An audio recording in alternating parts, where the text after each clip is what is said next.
Jai Sairam, welcome back to my channel. இன்றைக்கி இந்த பதிவில் உங்களுக்கு நிறைய பிரச்சனை இருக்குது, கழுத்தை நெரிக்கிற அளவுக்கு பிரச்சனை இருக்குது அப்படின்னு நீங்கள் ரொம்ப வருத்தத்தில் இருக்கிறீங்க அப்படின்னா நிச்சயமாக இந்த பதிவு உங்களுக்கு தான். இதில் உங்களுக்கு எந்த பிரச்சனையாக இருக்கட்டுங்க, நிச்சயமாக அதுக்கு ஒரு தீர்வு அப்படிங்கிறது இருக்கும். அதுக்கு நாம் சிவபெருமான் கிட்ட இந்த பதிகத்தை பாடி இந்த தீபத்தை ஏற்றி வச்சு இப்படி வழிபாடு செஞ்சீங்க அப்படின்னா உங்களுக்கு நல்ல தீர்வு கிடைக்கும். அது என்ன வழிபாட்டு முறை அப்படின்றத பற்றி இந்த பதிவில் நான் ஷேர் பண்ணுறேன். முழுசாக ஸ்கிப் பண்ணாமல் பாருங்கள், உங்களுக்கு ரொம்பவே பயனுள்ள பதிவாக இருக்கும். அதுக்கு முன்னாடி என்னோடய சேனலுக்கு தொடர்ந்து சப்போர்ட் பண்ணுங்கள், லைக் பண்ணுங்கள், ஷேர் பண்ணுங்கள், கமெண்ட் பண்ணுங்கள், மறக்காமல் சப்ஸ்கிரைப் பண்ணுங்கள், பெல் ஐகானை பண்ணுங்க. இந்த பாடலை காலையிலையும் மாலையிலையும் வீட்டில் ஒரு நெய் தீபம் ஏற்றி வச்சு 3 முறை பாராயணம் செய்யுங்க. அதாவது தீர்க்கமான உறுதியான நம்பிக்கையோட என்னை சூழ்ந்திருக்கும் பிரச்சனைகளில் இருந்து இந்த சிவபெருமான் நிச்சயம் என்னை காப்பாற்றுவார் அப்படின்ற முழு நம்பிக்கையோட இந்த பாடலை பாராயணம் செஞ்சீங்க அப்படின்னா நம்மளை சூழ்ந்திருக்கும் பிரச்சனை எதுவாக இருந்தாலும் பஞ்சாக பறந்துடும் அப்படிங்கிறது நிறைய பேருக்கு அனுபவங்க. இது உண்மையும் கூட, நிச்சயமாக உங்களுக்கு நல்ல பலனை கொடுக்கும். இந்த உலகத்தில் பிரச்சனையே இல்லாதவங்க அப்படின்னு யாருமே இருக்க முடியாது.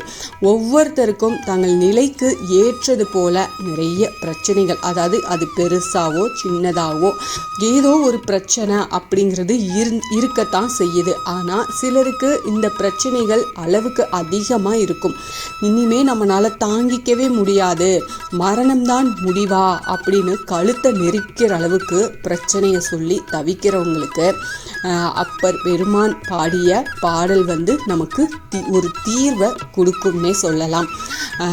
இந்த பாடலை காலையிலையும் மாலையிலையும் வீட்டில் ஒரு நெய் தீபம் ஏற்றி வச்சு 3 முறை பாராயணம் செய்யுங்க. தீர்க்கமாக நம்பிக்கையோட இந்த பிரச்சனைகள்லேருந்து விடுபடணும் அப்படின்னா அந்த நம்பிக்கையோடு நீங்கள் செய்யுங்க. சிவபெருமான் நிச்சயமாக காப்பாற்றுவார். எப்பயுமே அந்த நம்பிக்கையை கைவிடாதீங்க. நம்மளை சூழ்ந்திருக்கும் பிரச்சனை எதுவாக இருந்தாலுமே அந்த பிரச்சனையிலேருந்து நம்மளால் எளிதாக விடுபட முடியும். அந்த பதிகத்தை நான் இப்போ சொல்கிறேன், அதை நான் டிஸ்கிரிப்ஷன்லையும் கொடுக்குறேன். நீங்கள் அதை எழுதி வச்சுக்கோங்க. இந்த பதிகம் ஸ்க்ரீன்லையும் தெரியும். மாசில் வீணையும் மாலை மதியமும் வீசு தென்றலும் வீங்கில வேனிலும் மூசு வண்டரை பொய்கையும் போன்றதே ஈசனெந்தை இணையடி நிழலே. இதுதான் அந்த பதிகம். ரொம்ப எளிமையான பதிகம்தான். உங்களால் சீக்கிரமாக இதை சொல்ல முடியும். இதை காலையிலையும் மாலையிலையும் 3 தடவை நீங்கள் சொல்லி ஒரே ஒரு நெய் தீபத்தை ஏற்றி வச்சு நீங்கள் சொல்லிட்டு வாங்க. பிரச்சனை அப்படிங்கிறது எதுவாக இருந்தாலும் சரி, எந்த பிரச்சனையாக இருந்தாலும் சரி, உங்களுக்கு அந்த பிரச்சனையிலிருந்து நிச்சயமாக சிவபெருமான் உங்களை வெளியேற்றுவார்.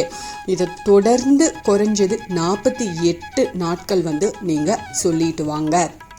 காலையில் நீங்கள் எப்போ எந்திரிக்கிறீங்களோ அந்த நேரத்தில் குளிச்சுட்டு இதை பண்ணுங்கள். அதே மாதிரி சாயந்தரம் தீபம் ஏற்றும் போது இதை பண்ணுங்கள். இந்த பதிகத்துக்கு அவ்வளவு சக்தி இருக்குது, அவ்வளவு மகிமை வாய்ந்த இந்த பதிகம்.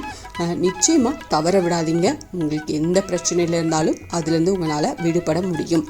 இந்த பதிவு உங்களுக்கு ரொம்ப பயனுள்ள பதிவாக இருக்கும் அப்படின்னு நான் நம்புகிறேன். இதில் ஏதாவது சந்தேகம் இருந்தால் எனக்கு கமெண்ட்டில் கேளுங்க, நான் பதில் சொல்கிறேன்.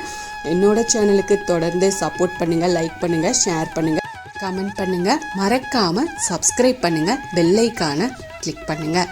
இதுபோல் எனக்கு தெரிஞ்ச ஆன்மீக பதிவுகளை உங்ககிட்ட நான் ஷேர் பண்ணுறேன். Thank you friends. மீண்டும் அடுத்த பதிவில் சந்திப்போம்.